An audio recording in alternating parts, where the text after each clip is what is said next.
ओम इदं गुं हवि प्रजननं मे सुदसवीर्यं सर्वगणगुं स्वस्ते आत्मसनि प्रजासनि वसुसनि लोकसंभयसन अग्निहित्रं बहुलं मे करोत्पन्नं पयोरेतु अस्मासु दत्ता ओम आरात्रि पार्थिव गुं रजः विदुरप्रायिधामभिदिता सदा गुं श्रीहति विदिष्ट आत्मैशं वर्तते तमः कदलीवर्त समूलं कर्पूरं परिवर्तितं आरातिक्रमहं गुरे पश्चिमे वर्धो भवः हरि ओम।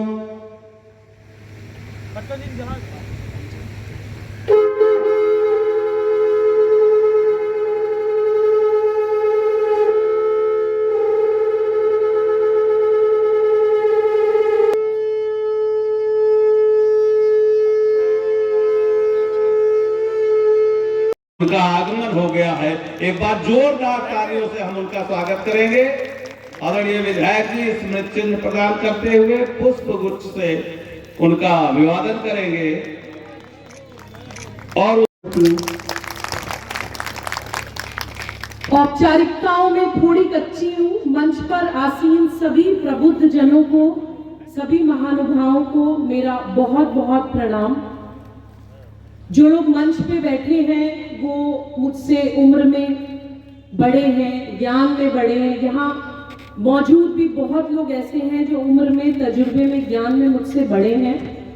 लेकिन उसके बावजूद अगर इस हिंदू सम्मेलन में मुझे सुनने के लिए आप लोग बैठे हैं एक स्नेह के साथ, एक विश्वास के साथ, तो उस बात को का महत्व मेरे लिए बहुत है। और उस जो मेरे भाव हैं वो मैं आपको 4 लाइनों से प्रकट करना चाहती हूँ।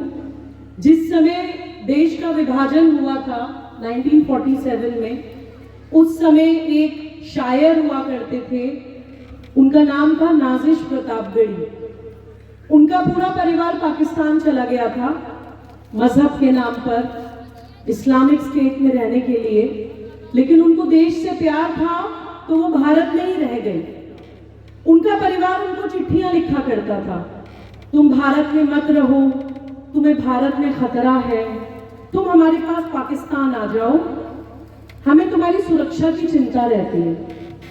वो अपने भाइयों को हर तरह से समझा चुके थे कि मैं यहाँ पे सुरक्षित हूँ, संपन्न हूँ, मुझे कोई दिक्कत नहीं है। लेकिन उनके भाइयों को समझ नहीं आता था, क्योंकि शायर थे तो उन्होंने एक कविता की शक्ल में, कविता के रूप में अपने भाइयों को ये बताया था कि वो भारत में कैसे रहते हैं। वो कविता थोड़ी बड़ी है, लेकिन मैं 4 लाइनें उस कविता की आपके सामने रखना चाहती हूँ। क्योंकि जब पूरे देश में मैं प्रवास करती हूँ और लोगों का सम्मान मिलता है, स्नेह मिलता है, तब पता चलता है कि जो मुसलमान भारत की हिंदू संस्कृति को मानता है, अपनाता है, आत्मसात करता है, उसको भारत पलकों पे बैठाता है।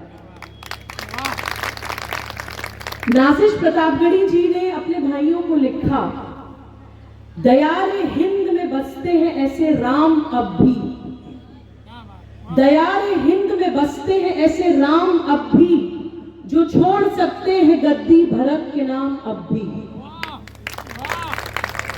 लेकिन भरत भी तो हो अपने फर्ज से होशियार, लेकिन भरत भी तो हो अपने फर्ज से होशियार, पड़ जाए जो वक्त तो हो जाए भाइयों पे निसार। ये एक पुरानी मसल तुमने भी सुनी होगी कि एक हाथ से ताली कभी नहीं बजती। न मुस्लिमों से न इस्लाम से अदावत है, अदावत मतलब नफरत। न मुस्लिमों से न इस्लाम से अदावत है, हमें तो बस वतन के दुश्मनों से नफरत है।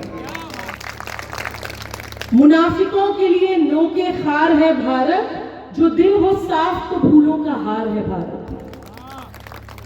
इसी बात के साथ मैं आज के इस विषय पर अपने विचार आप लोगों के सामने रखना चाहूंगी।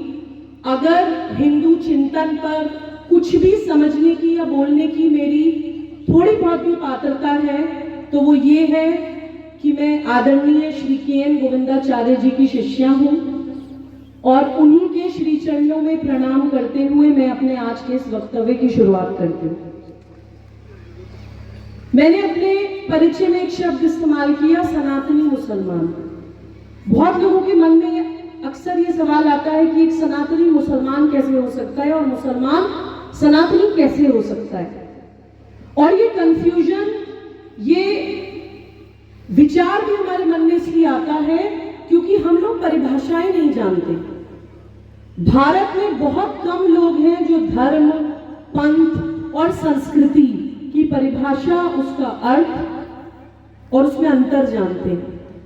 जिस दिन हम भारत के बच्चे को ये समझाने में सफल हो गए कि धर्म, पंथ और संस्कृति क्या होती है, उस दिन ये सवाल, ये कंफ्यूजन खत्म हो जाएंगे।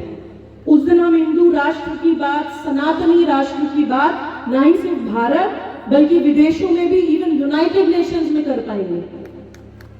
आज हम सेक्युलरिज्म की डिबेट में हमें पढ़ना पड़ता है कि भारत तो सेक्युलर देश है, आप हिंदू राष्ट्र की बात कैसे कर रहे हैं। जैसे अभी आदरणीय भाई साहब ने बोला कि हिंदू राष्ट्र बोलते ही लोग आप पर आरोप लगाना शुरू कर देते हैं, उंगलियां उठाना शुरू कर देते हैं और हम लोग बैकफुट पे आ जाते हैं। हमें लगता है कि हमसे ही कोई गलती हो गई, हमने कुछ गलत बोल दिया। खासतौर से स्कूल्स, कॉलेजेस, यूनिवर्सिटी में हम देखते हैं कि बच्चों को ये बोलने में शर्म आती है कि हम हिंदू राष्ट्र के साथ हैं या हम अपने देश को पुनः हिंदू राष्ट्र की तरह स्थापित करना चाहते हैं। और ये सिर्फ इसलिए होता है क्योंकि हम उसका अर्थ नहीं जानते हैं। इसलिए ये जो हिंदू सम्मेलन पूरे देश में हो रहे हैं, ये बहुत जरूरी है भारत के बच्चों को बताने के लिए कि हिंदू होने का मतलब क्या है। देखिए, जब हम कहते हैं कि सनातन धर्म, तो सबसे पहले तो हमें जान लेना चाहिए कि धर्म का मतलब मजहब या रिलीजन या पंथ नहीं होता। धर्म का पूरे विश्व में, पूरी दुनिया में, किसी भी भाषा में कोई पर्यायवाची शब्द नहीं है, कोई शब्द ही नहीं है धर्म के लिए किसी भी भाषा में। धर्म केवल भारत का शब्द है और उसका अर्थ होता है कर्तव्य परायणता, परफॉर्मेंस ऑफ ड्यूटी। किस परिस्थिति में क्या करना है, वो धर्म है।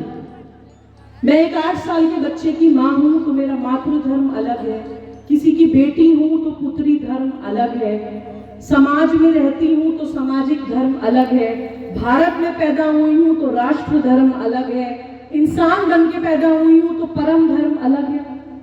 धर्म को आप किसी बॉक्स में फिट नहीं कर सकते। धर्म देश, काल, परिस्थिति के अनुसार तय होता है। इसलिए उसको सत्य सनातन धर्म कहा जाता है, यानी सत्य का साथ देना ही धर्म है। और पूरी दुनिया में अगर कोई भी धर्म है तो वो सिर्फ एक है, वो है सत्य सनातन धर्म। बाकी सब पंथ है, मजहब है, रिलीजन्स है। पंथ का कोई एक संस्थापक, एक फाउंडर होता है, कोई एक किताब होती है, कोई एक जीवन जीने की पद्धति होती है, डूज एंड डोंट्स होते हैं। उस सत्य सनातन धर्म तक पहुंचने के जो रास्ते होते हैं वो पंथ होते हैं। रामकृष्ण परमहंस बहुत सुंदर शब्दों में कहकर गए हैं, जितने मत उतने पंथ। दुनिया में जितने लोग हैं उनका सबका अलग अलग रास्ता हो सकता है, पहुंचेंगे सब एक ही जगह। उस सत्य तक पहुंचने के जो रास्ते होते हैं वो पंथ होते हैं, वो रिलीजन होते हैं। हमें एक उदाहरण की तरह भी बताया जाता है कि एक हाथी है बहुत बड़ा, किसी ने उसकी पूंछ पकड़ी, किसी ने उसका हाथ पकड़ा, किसी ने उसका पैर पकड़ा, और जिसने जो पकड़ा उसको वही सही लग रहा है। उसको लग रहा है कि यही हाथी है। सही मायने में जिसने पूंछ पकड़ी है वो भी सही है, जिसने पैर पकड़ा है वो भी सही है, जिसने सूंड पकड़ी है वो भी सही है। अपनी अपनी जगह सब सही है और सबने हाथी को ही पकड़ा है। लेकिन हम लोग अपनी अज्ञानता, अपने अहंकार के कारण उस सत्य तक पहुंचने के बजाय आपस में रास्ते में भटकते रहते हैं और लड़ते रहते हैं।